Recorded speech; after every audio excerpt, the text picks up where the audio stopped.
Okay, welcome everybody.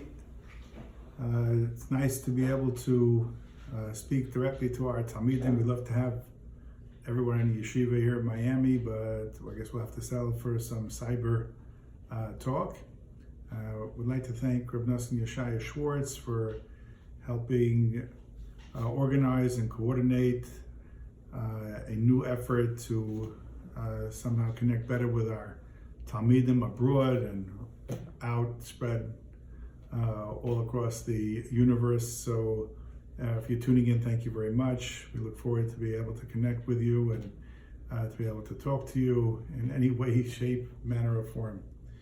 The first topic that we chose was to discuss computers and technology, specifically with regard to parenting and young parents, and to have some insight into this whole realm, which there's so much time and discussion has been given towards. So just one word that comes to mind that I certainly have said over before, but just to share it now.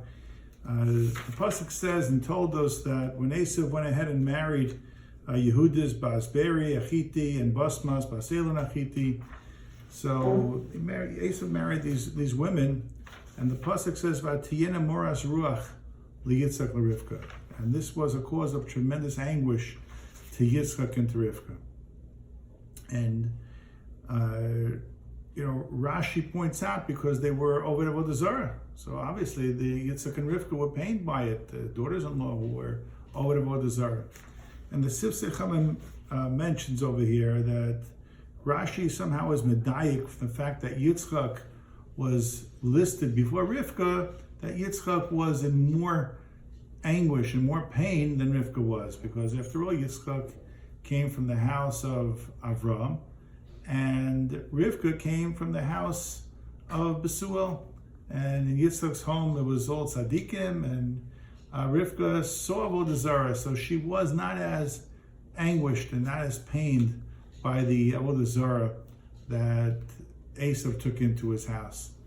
And I heard from Rabbi Lubin B'Shem Rav Brook, said it was just such a fascinating koach hatzir over here, is that according to the Medrash, Rivka got married at 3 years old. And here it says Esav was 40 years old. So we're talking about decades and decades and decades of Rivka from a young girl. How much did she get exposed to Besuel? 3 years at most from the infancy.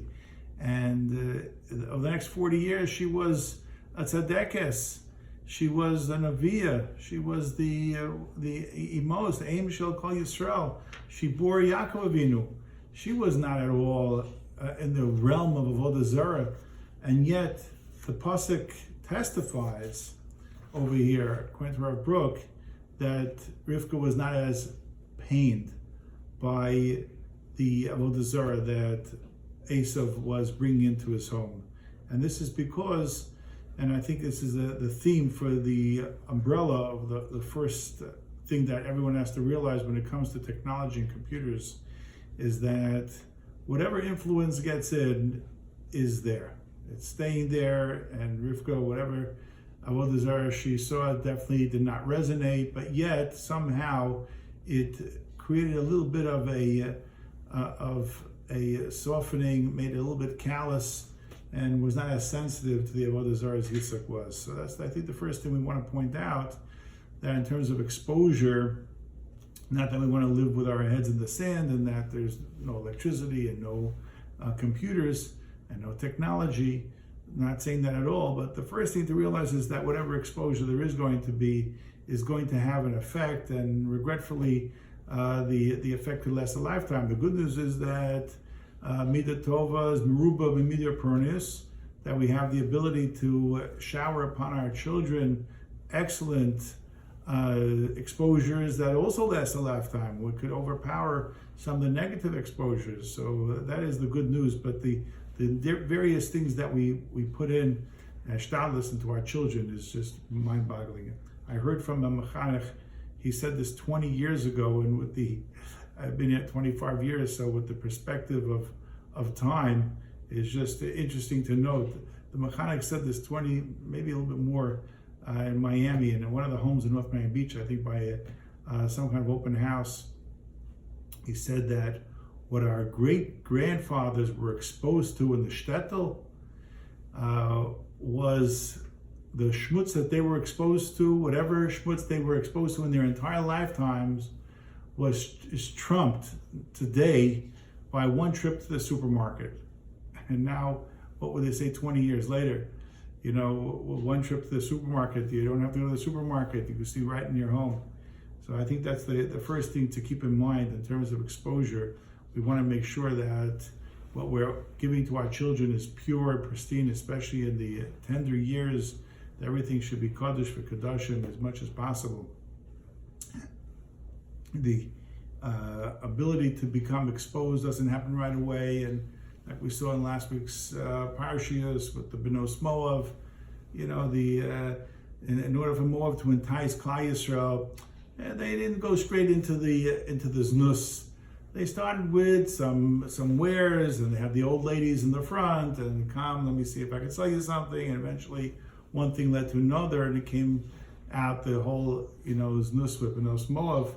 Obviously, it starts with something very small. So that's something to keep in mind. There's tremendous, nisyonos, exactly what to do, but just a few obvious points that, you know, and I'm referring specifically now to children of younger ages, you know, when they're, you know, very hooked on computers and games. So the whole bedtime opportunity is compromised. You know, children, it's a great time to be able to tell over, whether it's stories or hashgacha or various items that can connect parent and child. A child so much wants to be able to connect with parents, and if the bedtime is used just to be on the computer, it's a lost opportunity. So that's another thing to keep in mind, that there's such many lost opportunities of connecting with our children when so much time is placed on computers. And if we can utilize our time, that would be really fascinating. And this, our first session, I just wanted to, there were a couple of questions that came in, so I just wanted to read the first question. How do I know which houses or homes I can send my kids to and which not?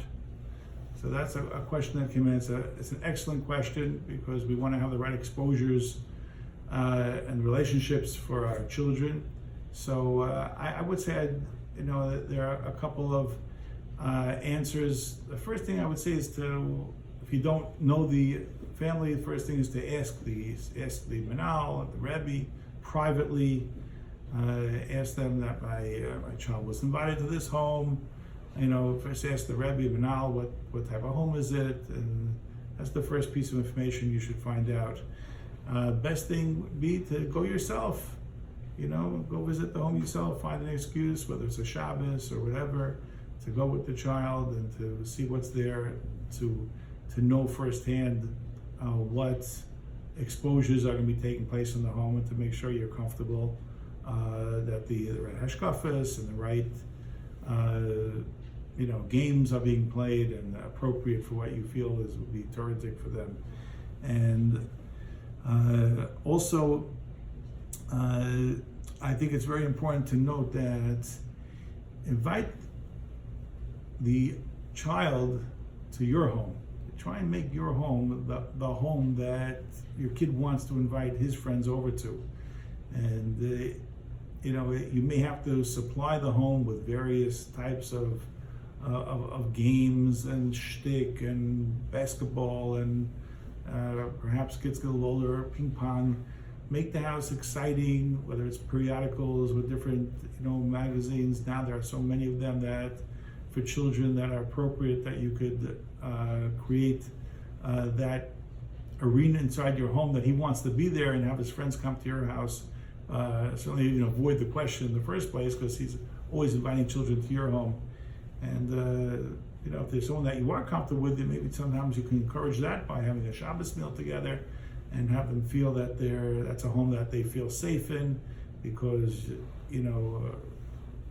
mommy and tati Mommy and Abba, Ima and Abba have gone there together with them and they feel more comfortable. So that's something that could be used as strategies to create the right area. Just to do one other question, how do I get my kid to want the right things? So that's a great question.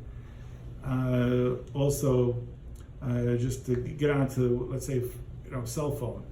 If parents are always on their cell phone, and I speak to myself on this also, it's going to be enticing because the child wants to mimic his parents. So the first thing I would say, parents who have cell phones, and to try not to be on those phones in front of the children, especially during their quality time. I think they understand that parents make use of their phones, but when it's their time to try and shut down, and later on, if the kids are asleep, to go on a computer, but not to take their time away, because that's the first thing to get them to want to do the right thing, to be the proper role model for it. And I think additionally, it's so important to spend quality time with our children. So it's very hard to find that quality time, whether I mentioned before, bedtime, or also at a Shabbos table. We have one of our alumni who told me that they put in a lot of time, hours, in preparing for each Shabbos Seuda, Hashkacha Pratis stories they do, in various type of shtick that they could do around the table, and just to create an excitement, to give them a makom kavua. I was in one house and I was the guest, and I was really impressed with this. But I think their son was 7 years old, but his seat was Kodesh Kodashim. So I sat next to him, but I think that's also something to keep in mind, that as much as it's fantastic to be Machnas Orech, but the children have to feel that the Shabbos is their Shabbos. So maybe not have, if you're having company, not both meals, or just to have certain rules when you have company, that the child is included in the meal. So to never forget that, and to make that whatever company I certainly would go to a home and to be part of a meal where the children are included. Of course, it's understandable. So try not to forget the children at the Shabbos table, and having that close relationship with our children will certainly get them to want the right things. And around that table, we talk about Hashkacha Pratis, things that happen to them during the week, and things that they can point to, that Hashem loves them and our parents love us, and to make it such a sweet and enjoyable, precious time together. That in itself is sort of a drive to get them to want the right thing. So thank you very much for joining us, and we'll see you next time, whether it's me or one of the other Rebbeim. Thank you.